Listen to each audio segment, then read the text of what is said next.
All right, so get this. Mm. We're diving into a collection of 50 Akan Proverbs today. Sorry?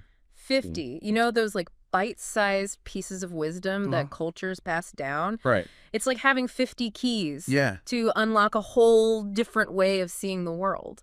What's fascinating is how these proverbs Yeah. aren't just dusty sayings. Mm. They're Yeah. like woven into the fabric of Akan life, Yeah. shaping how people interact, make decisions, Why do you... even view their place in the cosmos. Okay, so picture this. Yeah. You're in a bustling Akan village Okay. centuries ago. Mm-hmm. These proverbs aren't just in some book. Yeah. They're how people settle disputes, Right. to advice, Yeah. even teach kids life lessons. Precisely. Right. Imagine a child squabbling over a toy, Yeah. and an elder steps in, quoting, Mm-hmm. "If you wait patiently, you will drink water from the stem of a palm tree." Whoa. Not just telling them to wait their turn, Right. but invoking this image Yeah. Yeah. of the impossible, Right. becoming possible with patience. Now that's sticking with you, right? Yeah, Way more impactful than just saying be patient. for sure. And it makes me wonder, Yeah. how often did the Akan people actually get water from palm stems? Oh, that's a good question. Right. Was it a metaphor, Yeah. a real thing, Right. or both? Yeah. There's debate among scholars, actually. Oh, really? Some say it refers to the sap, which can be tapped. Mm. Others say it's purely metaphorical, emphasizing that patience can yield unexpected rewards. Right. This ambiguity adds a layer of intrigue, don't you think? Totally. Yeah, Okay, so we've got patience. right. What other big themes do these proverbs hit on?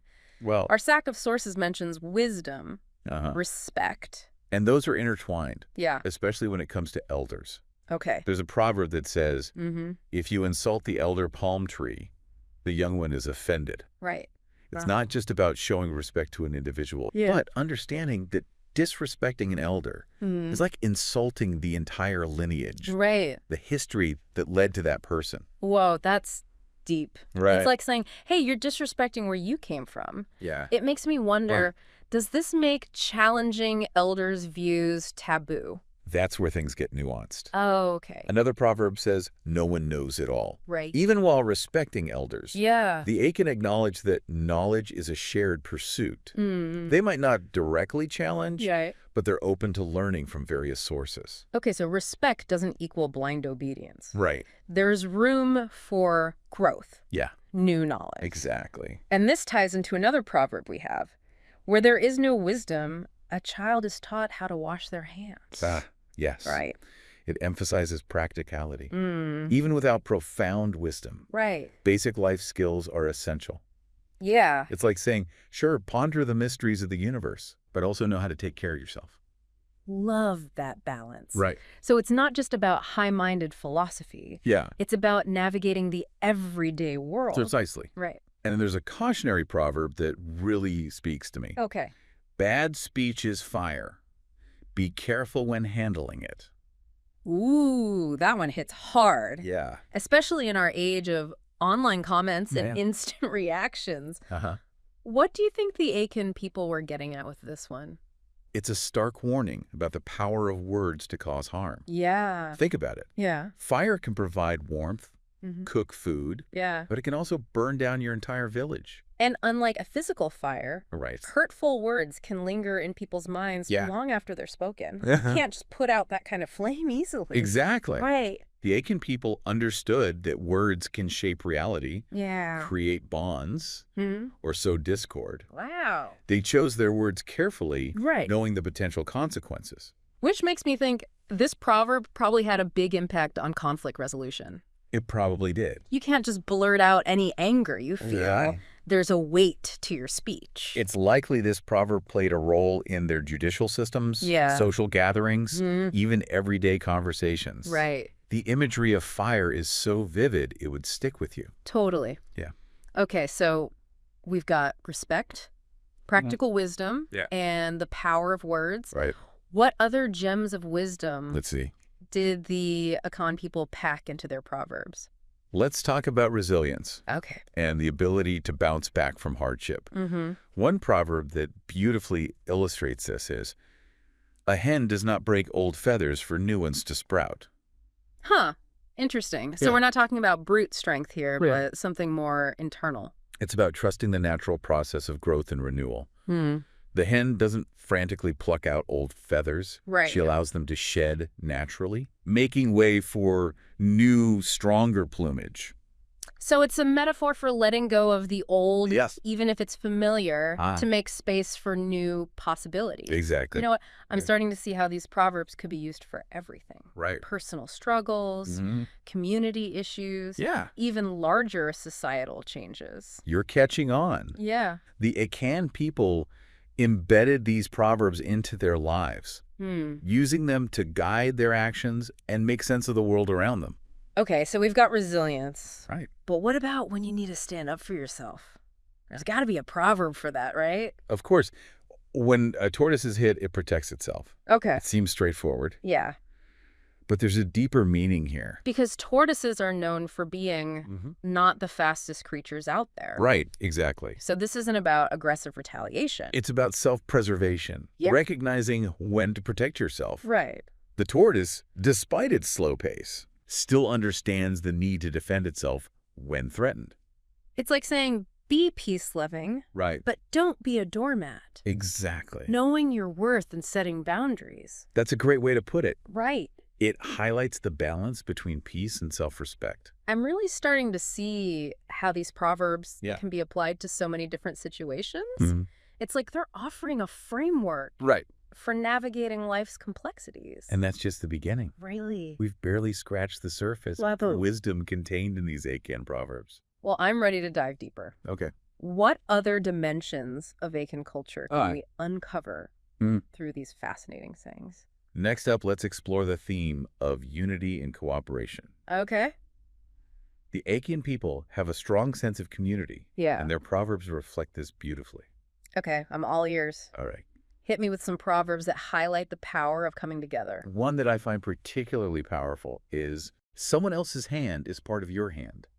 Wow. It's a simple statement, but it speaks volumes about their interconnectedness. That's a strong image. It's No. like saying we're not separate individuals. We're Yeah. all connected. It makes me think of that concept of Ubuntu. The idea that I am because we are.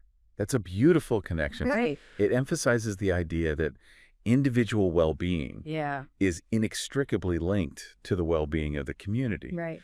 And this is reflected in many aspects of abundant culture, Mm. from their social structures to their economic systems. It makes me think about how we approach problem solving in our own lives. Yeah. Do we see challenges as individual burdens? Right. Or do we reach out to our communities for support?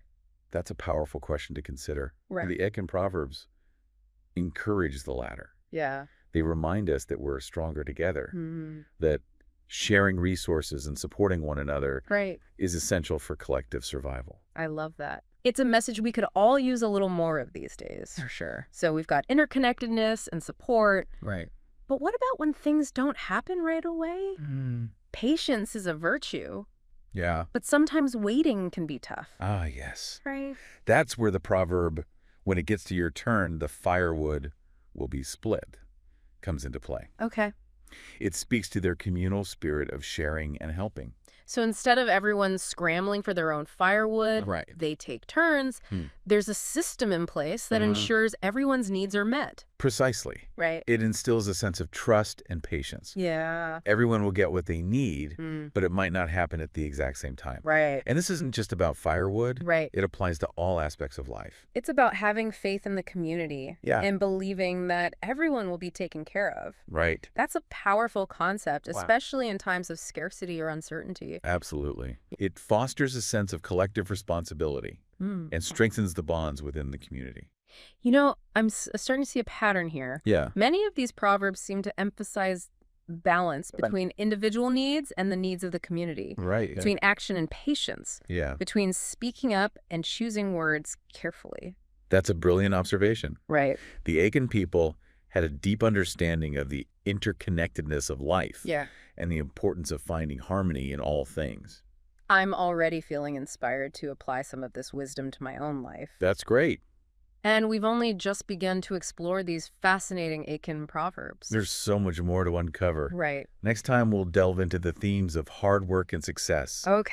exploring how the Akan people viewed effort, reward, Yeah. and the pursuit of their goals. All right, I'm ready to dive deeper. Okay, great. Join us next time as we continue our exploration of the wisdom embedded in these incredible Akan Proverbs. I'll be here. We're back, ready to unearth more wisdom from these Akan Proverbs. It's like we're panning for gold. Yeah. Except instead of nuggets, we're finding these insightful sayings. And each one reflects a facet of Akan culture. Right. Their values, their struggles, their way of seeing the world. Okay. It's like holding up a mirror to their society through these proverbs.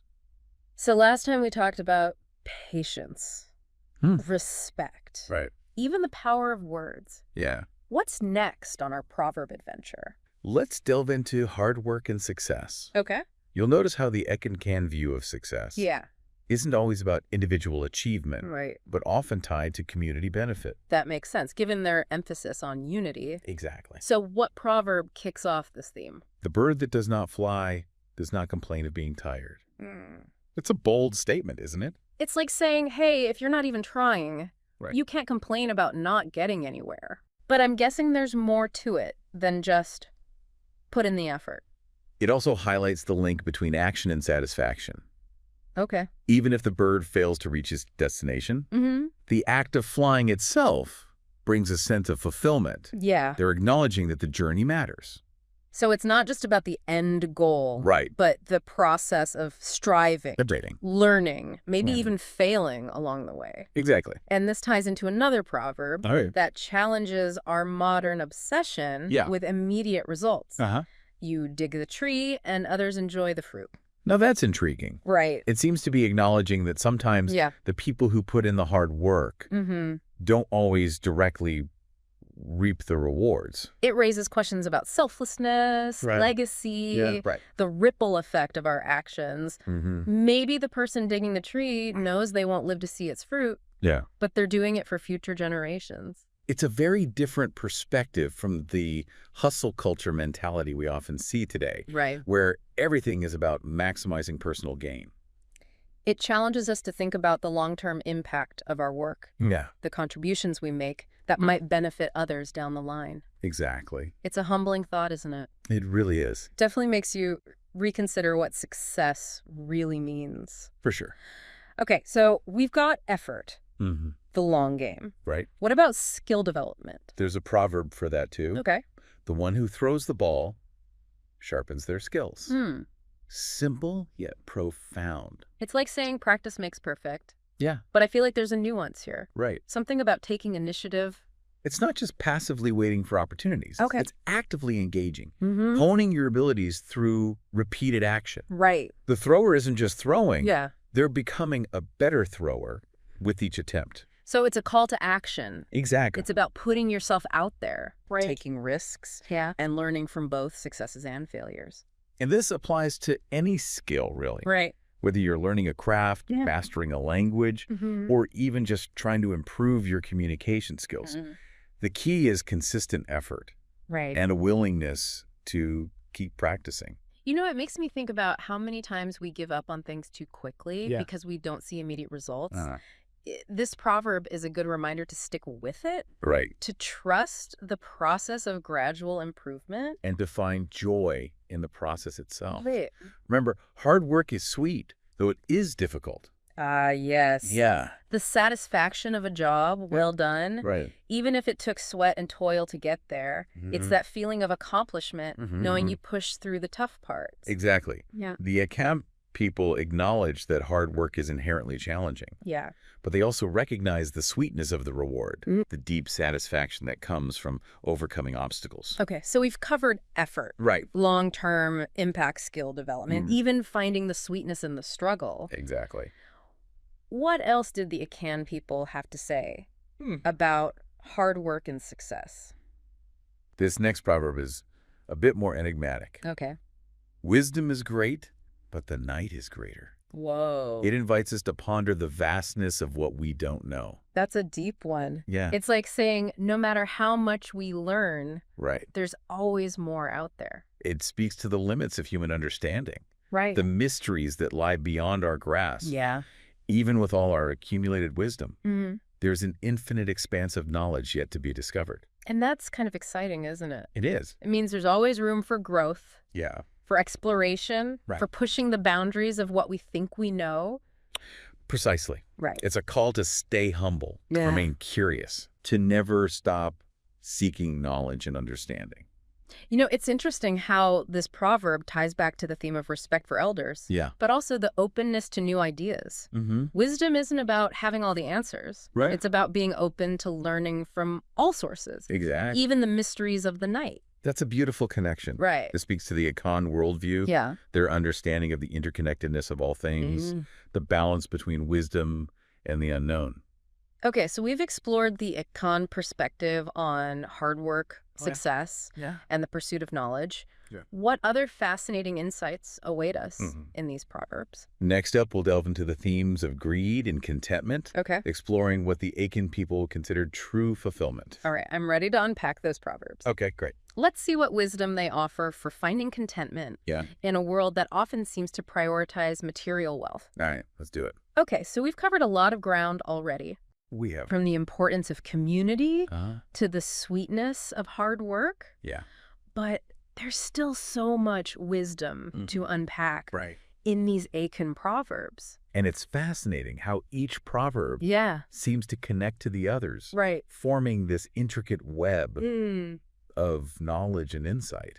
It's like they're all pieces of the same puzzle, offering a glimpse into the Akan worldview, their values, their understanding of what it means to live a good life. And that's what we're exploring now. Okay. The themes of greed and contentment. Right. How did the Akan people define true fulfillment? What did they consider to be the source of lasting happiness? All right, let's dive into those proverbs and see what wisdom they offer for navigating these complex topics. One proverb that strikes me as particularly relevant in our material-driven world is, what fills the gourd is the water within.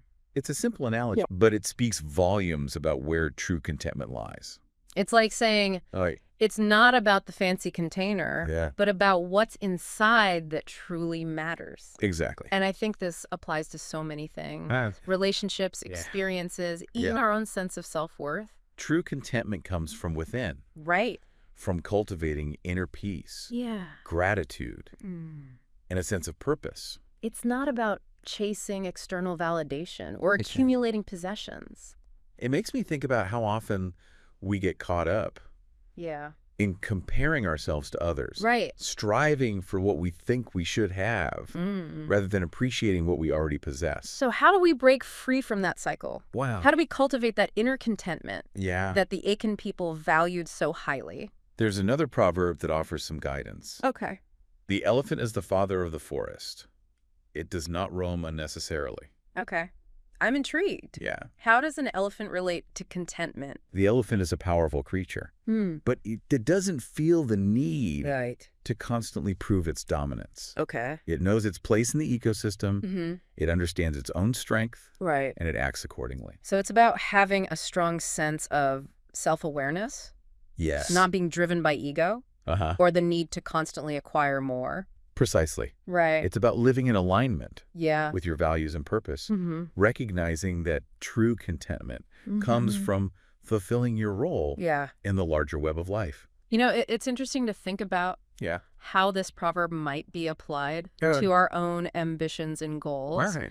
Are we pursuing things that truly align with our values? Right. Or are we chasing after external markers of success that might not actually bring us fulfillment? That's a powerful question to ask ourselves. It is. And it leads us to another proverb that challenges us to confront our mortality. If you forget you will die, you will not live right. Yeah. Whoa. That one is definitely a bit more intense. But it makes sense. It does. It's a reminder that our time here is precious and that we should make the most of it. Exactly. It's a call to live with intention.